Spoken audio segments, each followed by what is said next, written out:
Loretta Héron revient de loin. Atteinte d'une maladie invalidante survenue brutalement en 2014, elle a vu sa vie basculer alors qu'elle devait surmonter un deuil familial. J'étais quelqu'un d'alerte, quelqu'un qui aimait le sport. Je faisais 8 km tous les matins, de 5 heures du matin à 6 heures. Je faisais de la marche. Je ne peux plus faire de sport.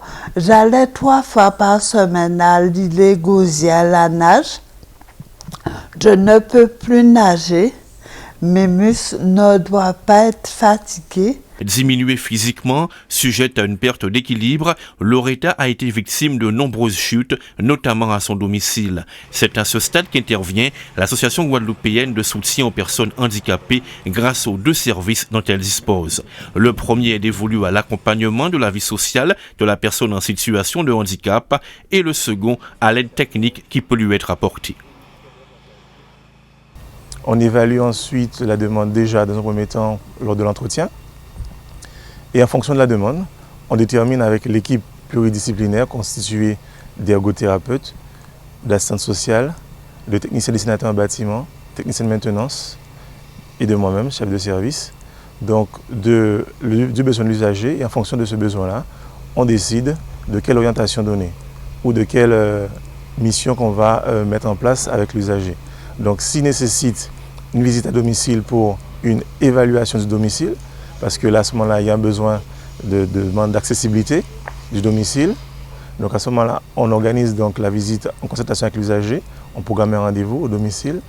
Ça peut être aussi des demandes d'accès aux droits, des demandes de loisirs, des demandes de vie sociale, parce que bon, cette dame vous disait qu'il fallait effectivement sortir du domicile parce qu'il fallait un véhicule. Donc l'adaptation du véhicule aussi, c'est le personnel du service qui l'a conseillé sur le type de véhicule. C'est ainsi que des préconisations ont été faites à Loretta Héron pour un aménagement de son domicile. Les différents dispositifs de financement lui ont également été adressés. Les travaux d'adaptation extérieure et intérieure ont été nombreux.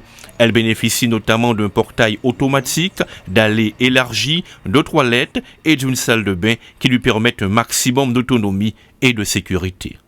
Avant, Madame Héron disposait d'une baignoire d'angle, d'une hauteur conséquente qui faisait qu'elle chutait régulièrement. Donc là, nous sommes partis sur une douche à siphon de sol, donc avec sur toute la largeur de la pièce pour lui permettre,